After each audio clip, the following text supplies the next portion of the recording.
Focusing on the value that people bring and the purpose side can be transformational in helping people to really buy into what they're doing and make them feel that they're providing success beyond their own personal balance sheet, but to society as a whole. Welcome to this Fireside Chat with Jenny Segal, a workplace culture expert who is currently working on a 6th book on motivation, the mindset for success. Hi Jenny, thanks for joining us. Lovely to be here, thank you. Now you're working on your next book and you've done some research into what defines success in an advice business and how success is pursued in advice businesses. What defines success in an advice business? Well, there's clearly a focus on commercial success. That's what businesses tend to look at and tend to measure. So we're in an increasingly difficult environment. We've got increasing pressures on costs, margin pressure, competition. So the focus is often on ways that can eliminate and reduce that margin pressure. So it's things like scale is really helpful. So AUM growth, client growth, revenue growth, those kind of aspects. And also then doing more for less. So making your workforce work smarter, introducing AI, doing it in a way which is meaningful and reduces friction. And that needs to be done really carefully, because if it's not done well, it can actually increase friction and end up with bad outcomes. Mm-hmm. So I think those are the measures of success in advice business, really. It is about the commerciality of margins. Mm-hmm. And when you look at how advice businesses pursue success, have you come across any issues there? Yeah, I'm going to wind this back to, because I think a business is only as successful, you need to have a good strategy, but it's only as successful as the people who work within it. So you need to make sure that your people are really aligned and really motivated. There's a phrase I've come across, it's not my phrase, I love it, I use it a lot. It's the idea that people are a compounding asset. Mm-hmm. And that we need to make sure, if you think about the cost when someone leaves a business, it's huge. The cost of replacement, hiring, getting the new person up to speed, you have a massive J curve when someone leaves a business. So it's actually much more sensible to invest in your people and to make sure that they're really happy and motivated. And if you look at what motivates people, yes, it's money up to a point, but that is only up to a point. Mm-hmm. And once people have enough money, and everyone's definition of enough is different, it's much more about broader things like team and purpose and autonomy. And what's come out of the interviews that I've done, and I'm only a fraction of the way through the interview process, is that when people think about what's success, the external attainment part is only one section of it, and that's things like wealth and status and seniority, and that's just one part of it. And the other two parts, one of them is attainment of goals, your own personal goals, and the third one is your values and whether you're living your life in a way that's congruent with the way that your beliefs. So you can almost think of them as badges, your bucket list, and your values as those three different aspects. And for people to be truly motivated, we need to think about all three of them. Mm-hmm. And otherwise people will not be able to perform.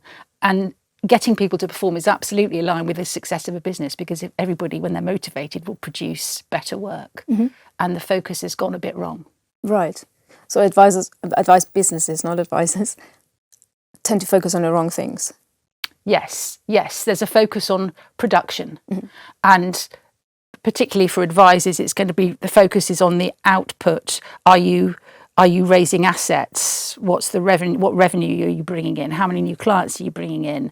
Those kind of things. Mm-hmm.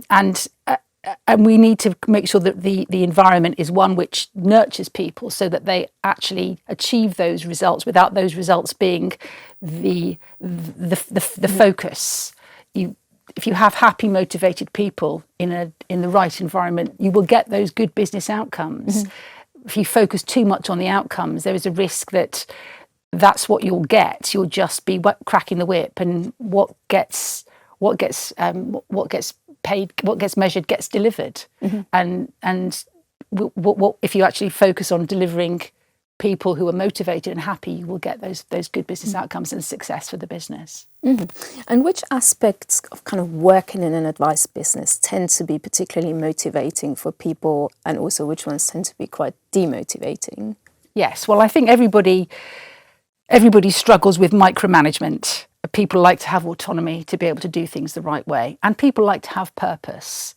Financial services has taken, possibly rightly so, a bit of a beating in the recent past about how much value do they actually add to society, and they add a huge amount of value to society. And underlining that and helping people to see what value they bring is actually very empowering to people, because it's very difficult. Financial markets are really complex, increasingly so now. There's so much uncertainty, and with the move away from long time now defined benefit to defined contribution, suddenly we've all become our own CIOs. We all have to worry about amassing our own personal wealth and how we make it last through retirement.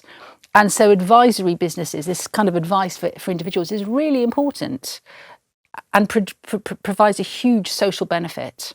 So focusing on the value that people bring and the purpose side can be transformational in helping people to really buy into what they're doing and make them feel that they're providing success beyond their own personal balance sheet, but to society as a whole. Mm-hmm. And now we often talk about particular personality traits that allow people to forge a career in advice. Are successful advisors born, or are they built? Mm-hmm. Yeah, this is an interesting one. It's something I've been asking people to think about, what qualities have enabled their success. And there are the ones that you would expect, like intellect and hard work, determination and drive. And so I think some of that is innate, but some of that can also be learned. The interesting side is what I find quite dismissively call soft skills. There was something, I think it was in the FT actually, that was published a couple of weeks ago, that showed how soft skills, people with soft skills versus people with hard skills, how their employability and their pay varied. Mm-hmm. And what it showed is that people with soft skills and hard skills, surprise, surprise, they got paid and were the most and were the most employable. But the people with soft skills outpaced the people with hard skills alone. So soft skills are increasingly recognised and valued as being important. Mm-hmm. Things like empathy, things like likability, being able to win over the trust of your clients, because people like doing business with people that they like. Mm-hmm. And those are really, really valuable skills in the advice world. Mm-hmm. So born or built? Born or built. I think you can build them. I think people have natural levels of empathy, but I think you can work on them.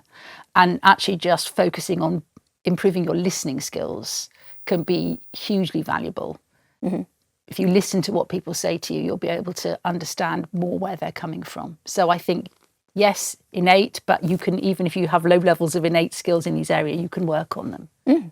I mean, mathematical skills, which kind of the hard skills, it came up in a recent survey which basically tried to find out why young people aren't flocking to careers in advice. And one of the reasons was basically advice has a bit of an image problem still, but also they thought you have to be incredibly mathematical to be able to be an advisor, which isn't necessarily true because of what you've just said. You need the soft skills of being able to talk to clients and this client side of it.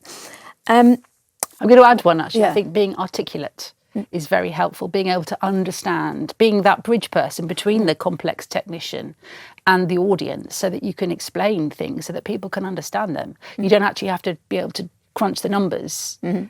You can always get someone who can crunch the numbers, but having that bridge, being that bridge, is hugely valuable. Mm-hmm.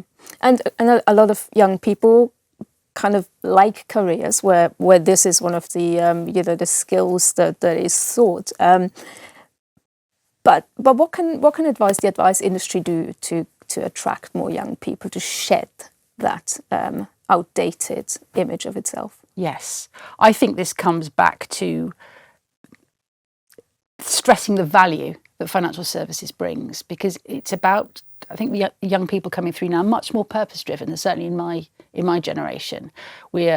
It's a really tough world at the moment. We've got lots of really hard issues to deal with, political issues, climate issues, real existential issues as a species. And so there is even more of a drive to do something that counts, do something that matters. So stressing that side of it, I think, is really important, that this actually adds societal value. It's really important. The other thing that I would like to see an evolution of is and this is a big question, is a pivot away from the focus on short-term profits, short-term profitability of companies and businesses, because it erodes value over the longer term. Often, when we're focusing about what's good for short-term margin pressures, often taking out costs can be hugely valuable for the culture of the business.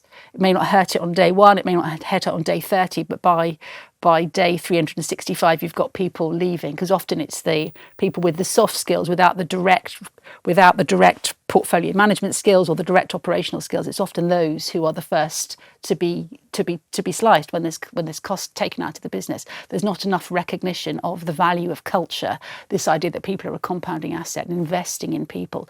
And that's because we reward short-term earnings. We reward the short term over the medium to long term. And that investment in people is really important in making businesses attractive for youngsters to work in. Mm-hmm. Absolutely. Great place to end. Thank you very much for coming in. Really good to talk to you again. Good luck with your book. Thank you very much for coming in. Thank you for listening or watching, and tune in again next time.